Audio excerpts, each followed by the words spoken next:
Batalhas, lutas, guerras e mais guerras, elas sempre estarão em nossas vidas.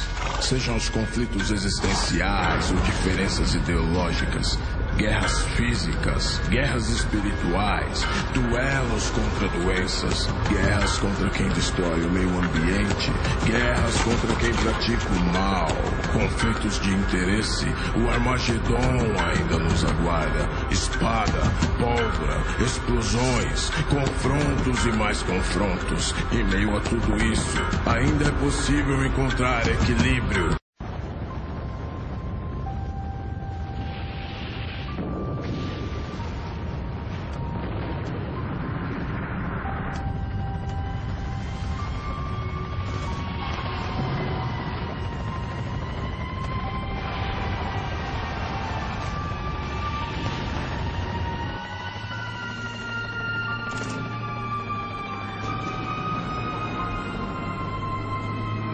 The only possible attitude toward out-of-control desire is a declaration of all-out war.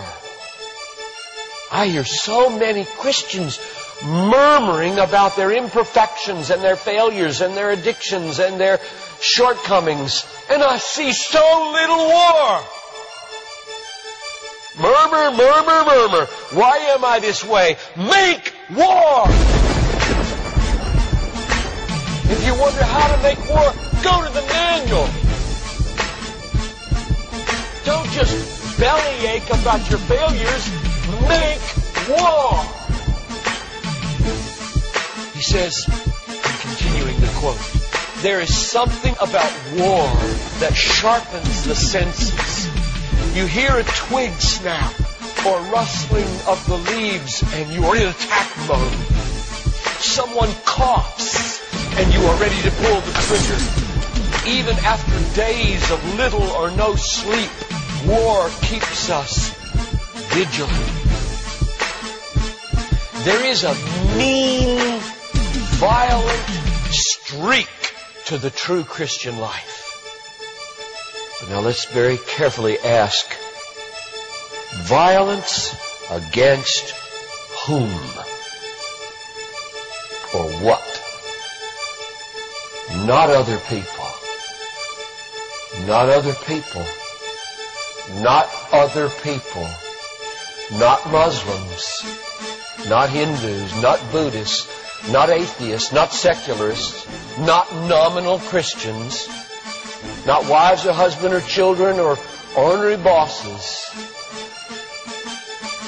But on every impulse in our soul to be violent to other people. Violence, a mean streak in Christianity, against our own selves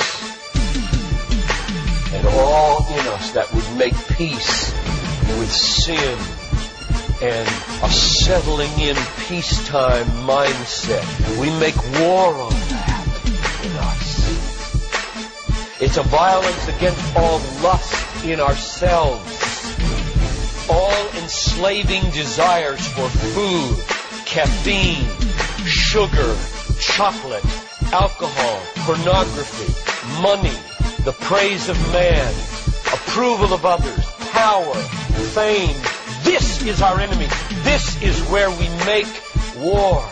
It is a violence against all racism in our souls, all sluggish indifference to injustice in our souls, a violence against all indifference to poverty and indifference to abortion in our souls. Did you know that in the warfare of Romans, Satan doesn't show up until chapter 16?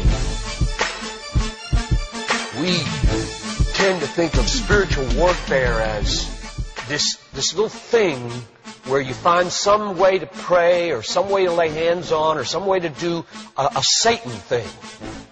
Well, that's important. Believe me, that's important.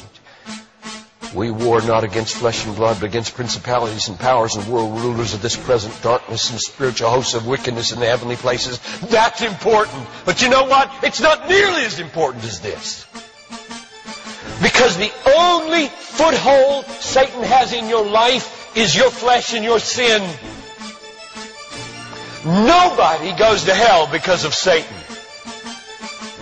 The only reason we go to hell is sin.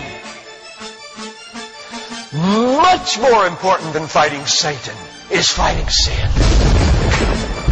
This warfare in verse 13 is vastly more important than figuring Satan out. Get that. My biggest enemy is not Satan. My biggest enemy is John Piper. And he's the only reason I'll go to hell, not Satan. Satan, you don't have nearly that kind of power. And therefore, I really care about us learning how to do this battle. Christianity is not a settle in, live at peace with the world the way it is religion. Like most Christians live their daily lives. Verse 13.